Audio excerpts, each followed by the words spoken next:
Okay, we are recording, so Pro, you may start. Our topic is intelligent design. Look at our world. DNA structures, proteins, mountains, valleys, the sun, the sky. We have such an intricate world. Our world in the universe is sometimes called on a razor's edge. Sounds dangerous. Because every bit of detail of our Earth and the universe is perfect. If it were to be any closer or farther away from the sun, Earth would not be able to sustain life. In other words, we'd be all dead. Also, Earth is not only perfectly placed in our galaxy, but in the entire universe. Where Earth stands is in the universe called the Galactic Habitable Zone. As far as we know, this is the only place in the entire universe remotely suitable for life. One big piece of evidence of intelligent design is our universe. Our universe is constantly expanding. The expansion must be constantly under a ratio, where it expands at the same rate. If the universe were to expand too quickly, matter would expand too quickly for the formations of stars, planets, and galaxies. If it expanded too slowly, the universe would collapse before the formation of stars or planets. Where is the source of intelligent design, you may ask? Where else would it be? Not fate or destiny, but an intelligent creator who not only cares about the universe, but about us. Look at you guys. Graphic software space. I'm not going to list evidence of how that's true. That's her job. Because that's for you to decide and for you to discover. But intelligent design has been proven many, many times. That was a train wreck. Okay. Con? There are three things that tie evolution together overall. First one is evolution itself. The definition of evolution is the process by which different kinds of living organisms are thought to have developed and diversified from earlier forms during the history of the Earth. So over time, over the course of millions of years, animals evolved from what they were to adapt to the surroundings that were created for them. Second one that ties in with evolution is natural selection. That definition is the process by which forms of life having traits that better enable them to adapt to specific environments. And so then again, how evolution and natural selection have helped certain animals to strive in the habitat that they live in. I mean, over time, certain animals would, if they didn't fit in, so to speak, they would either be taken from predators because they were easy prey, they were vulnerable and could not survive in what habitat they were designed to live in. And the third one is a theory that was developed in 1927. The Big Bang itself, a theory that deduces a cataclysmic birth of the universe. So, onto that, evolution, as stated by a dedicated evolutionist, Brian Richard, there are two main points. The first one is that all life on Earth is connected and related to each other. Having that in mind, that's the belief that humans evolved from monkeys. Connected to that would be everything originated on land, but over the course of millions of years, animals evolved into the sea-dwelling creatures. An example of that would be the humpback whale. They were literally called, if I can find it, Ambulocetus natans, which literally translates to the word swimming, walking whale. It had feet, it had webbed feet, it had hind legs, and over time, it lost its back legs and evolved into the back of the body. The back part of the body became more streamlined and formed a tail, and its front legs became flippers. The second part of evolution is the natural selection part itself. Life is a product of modifications of populations by natural selection. As time went on, the universe worked out its major imperfections. So as time goes on, the atoms and the molecules are still linking themselves together. Scientists claim that the universe is approximately 13.8 billion years old. That is calculated by the current speeds and distances to galaxies connected with the rate at which the universe is expanding. So we have the Big Bang, which took less than a trillionth of a second, and that would calculate to approximately what they said would be 10 to the negative 36 power. Natural selection states that anything that didn't survive or fit in was easy prey or became extinct, as I mentioned before, because it couldn't fit into its habitat. The evolution of creation itself, or the theory of that, is just from the Big Bang. And our universe is said to is still expanding due to the shockwave from the Big Bang. So big, so powerful, it still travels to this day. Okay, Pro?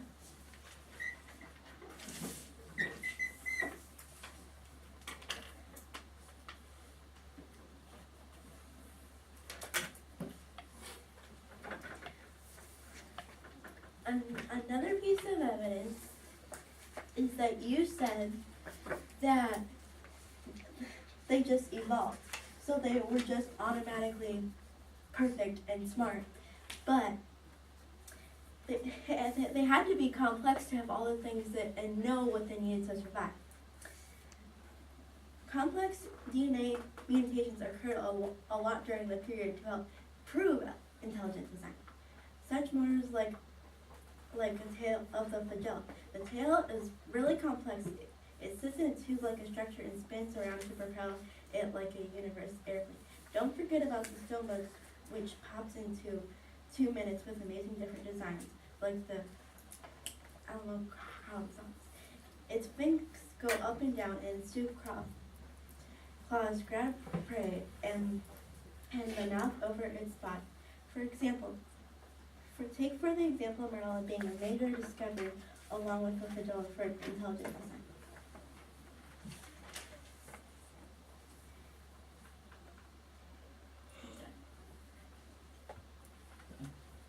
Okay, Dr. Cohen?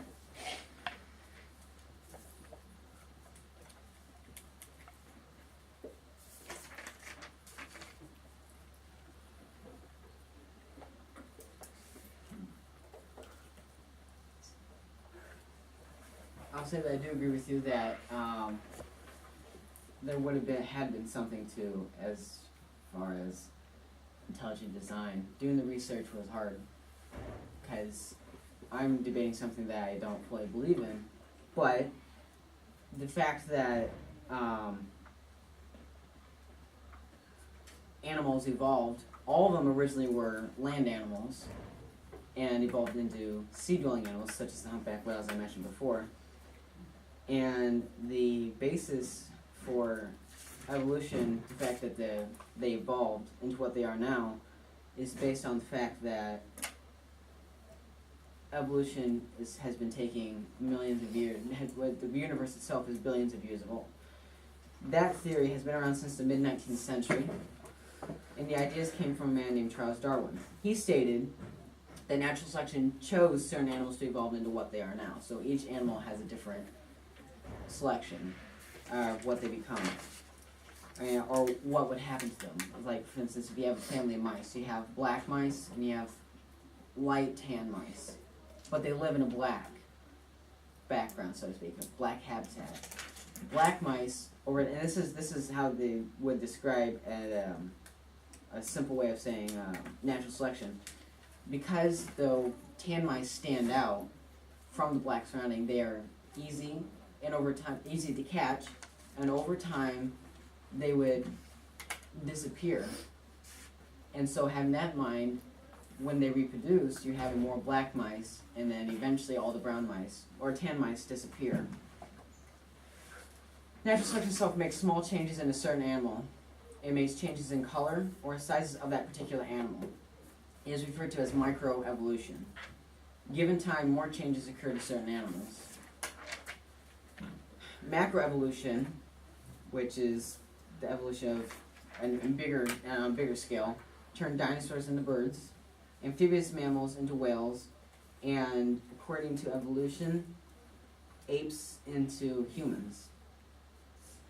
And remember that these stages and changes take time. That's why evolution is based on the fact that the universe took billions of years to form. Evolutionists could show what an early whale looks like using the computer technology they had, but they lacked the fossil evidence. That was a really big setback. Creationists took advantage of that, but in 1994, evolutionists found evidence of an Ambulocetus natans, which translates, as I said before, the swimming, walking whale. Natural selection then takes a role into evolution by taking this animal and watching over time see it adapt to its surroundings. Thus, that's how the Manchus Ambulocetus natans became the beloved whale we know today. Okay. And now it's your chance for your closing arguments too, Nathan, or was that both? No, I got it. Yeah. Is this another 5-minute segment? Yep.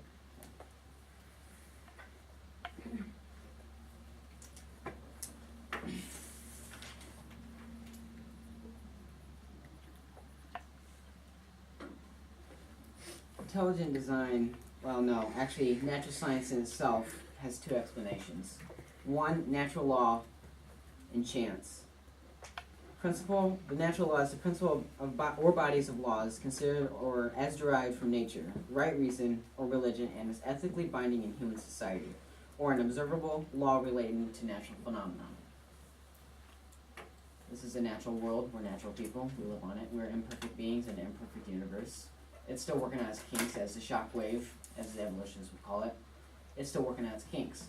It's still traveling to this day. That's because it still travels and our galaxy is still expanding. They can still use that calculation, that formula, to calculate how old the universe itself is. Chance in itself is the second explanation for natural science. Luck or fortune, a possibility or probability of anything happening, and a possibility of something happening. Intelligent design itself says the theory that the universe and living things were designed and created by the purposeful action of an intelligent agent. States that intelligent design also states that an intelligent agent created the universe. And according to the Bible, no one is perfect, and nothing could make the universe so perfect as it is. The whole idea of evolution is amazing and is fascinating. It is explained in a complex and logical way. There's so much that is still being explained. The Big Bang Theory didn't arrive till about 70 years after the original theory of evolution was made. Natural selection in itself sounds like a force of nature. I mean, think about it. Natural selection selects animals and helps them evolve. But people who aren't really big into science would just call that Mother Nature. And the idea of the Big Bang is a little bit absurd. I can't, in good faith, say to myself, this Big Bang came out of nowhere. There's got to be something that sparked that. The fact that we know a creator who is intelligent enough to place us in the exact spot, 5% closer we'd burn up, 20% farther away we would freeze, that's pretty amazing. And it's enough to sway anyone to believe in creation. Evolution and the Big Bang are nothing more than an imperfect theory made by imperfect men in the imperfect game of life. And that's where I stand. I cannot in good faith defend something I do not believe in. And that's why I guess I could say, if I'm getting graded, you can give me a failing grade for this. But I would like to say, I would hand this one over to the proposition. I'm done. Okay, Ellie, your closing remarks. Well, I have a question. If I came into this school holding a beautifully carved statue, ginormous, beautiful, delicately carved, and I brought it in for like show and tell or something, and I stood it up onto that desk and I said, look at my statue. If someone asked me, well, where did it come from? What would happen if I just said, oh, it just popped into existence. It took billions of years to carve, but no one carved it. It was just carved by the wind and air, and it all just like popped into this beautiful statue of a giant person drinking water. What? And how did that happen? Well, does that make sense? Because that's exactly what everybody is saying that happened with the evolution. Think about it. You can say that my whole debate is based off of religion. Well, maybe it is. But if I'm wrong, I wasted my life. And this is a quote from someone.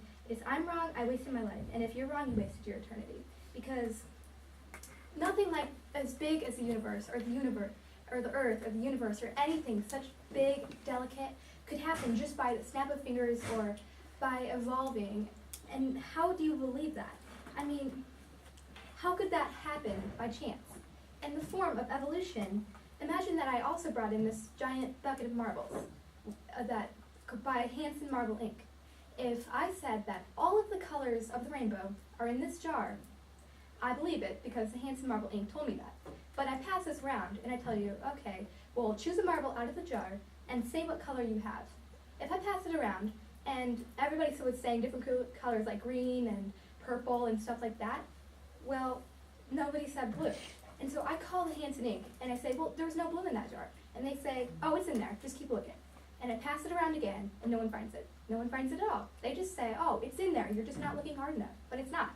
There's so many holes in evolution and things like that that people like to fill because they don't want to be held accountable for their actions. But I believe that God created our earth with such an interesting and intelligent design that everything wasn't just by the snap of fingers or a statue that was just evolved. No, that's not true. Someone had to have carved it. Someone had to have made it beautiful, and that is how our earth is. We'll talk more about the at the beginning.